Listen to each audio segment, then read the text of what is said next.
Halo semuanya, selamat datang di sesi pembahasan kita kali ini. Saya super antusias banget buat nemenin kalian hari ini. Kita bakal membedah sebuah topik yang sangat krusial, semacam kelas master tentang gaya hidup sehat dan kesehatan reproduksi. Info-info penting ini kita ambil langsung dari pedoman pendidikan kesehatan yang terpercaya ya. Jadi kita cuma bakal ngambil fakta-fakta esensial yang benar-benar aplikatif buat kehidupan kalian sehari-hari. Pernah nggak sih kalian mikir kalau pendidikan jasmani di sekolah itu cuma soal lari keliling lapangan atau sekedar keringatan doang? Nah, kenyataannya jauh lebih besar dari itu. Materi kita hari ini ngingetin kalau aktivitas fisik itu sebenarnya adalah fondasi seumur hidup buat bantu kita bikin keputusan yang sadar soal tubuh kita.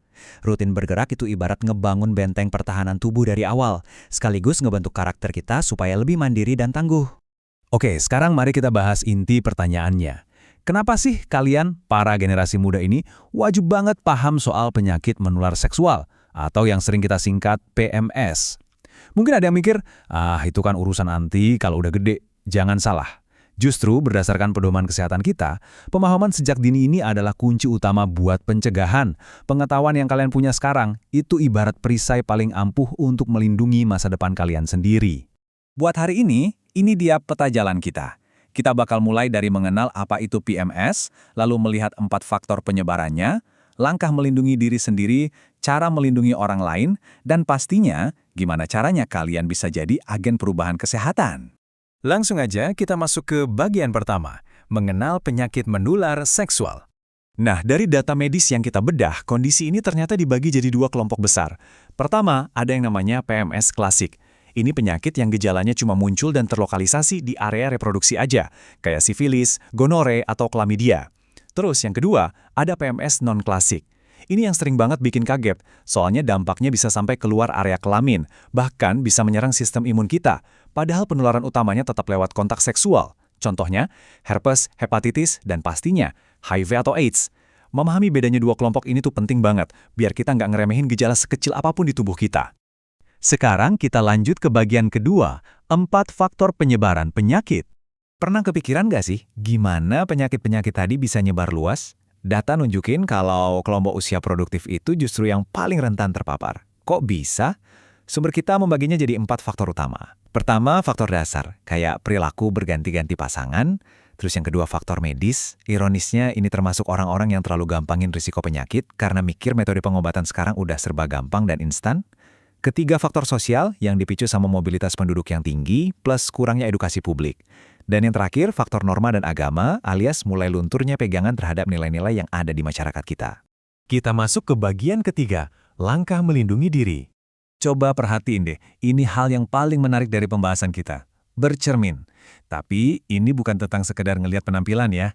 Ini soal refleksi diri. Buat ngelindungi diri dari bahaya PMS, langkah pertamanya adalah berani menatap cermin dan berjanji buat ngambil tanggung jawab penuh atas tubuh kita sendiri. Karena logikanya gini, kalian tidak bakal bisa ngelindungin orang lain kalau pertahanan kalian sendiri aja masih rapuh kan?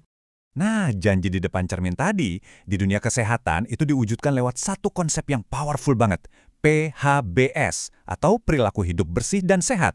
Jadi hidup sehat itu bukan sekedar aksi sekali jalan, ini tuh serangkaian kebiasaan yang dipraktikkan secara konsisten dan sadar penuh. Mulai dari milih nutrisi yang baik buat jaga imun, jaga kebersihan diri, sampai rutin olahraga. Tujuannya simpel tapi luar biasa, bikin kalian jadi individu yang mandiri, nggak gampang sakit, dan siap mengambil peran besar di tengah masyarakat. Setelah diri sendiri aman, kita masuk ke bagian keempat, langkah melindungi orang lain.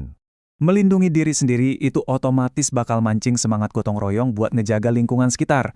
Ngelindungin orang lain jelas bukan kerjaan pahlawan tunggal. Kalau kalian dengar ada mitos atau info kesehatan yang salah kaprah di tongkrongan, nah kalian yang harus berani ngelurusin. Ini butuh kerja sama tim. Kita harus bareng-bareng saling jaga, saling menghormati, dan bergerak bareng supaya kesadaran soal kesehatan reproduksi ini nyebar secara masif ke semua orang. Dan ini dia puncaknya, bagian kelima, menjadi agen perubahan kesehatan. Sumber materi kita ngasih 3 langkah aksi yang konkret banget kalau kalian mau beneran ngubah keadaan. Langkah pertama, mulai dari diskusi kelompok. Kumpulin ide-ide asik dari teman-teman dan cari cara paling pas buat nerapin pencegahan. Langkah kedua, bikin media edukasinya.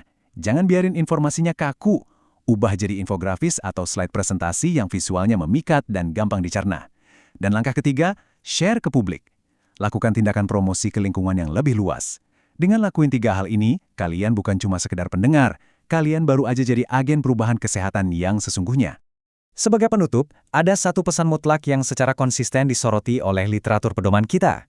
Mengingat betapa besarnya risiko dan dampak menyeramkan dari PMS, satu-satunya perlindungan yang dijamin 100% aman adalah abstinensia, yaitu komitmen penuh untuk tidak melakukan hubungan seksual di luar ikatan pernikahan.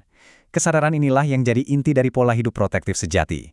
Jadi, pertanyaannya sekarang ada di tangan kalian. Setelah membedah materi krusial ini, langkah nyata apa yang bakal kalian ambil hari ini buat melindungi diri sendiri dan masa depan komunitas kalian? Tetap sehat, selalu berpikir kritis, dan sampai jumpa di pembahasan kita berikutnya.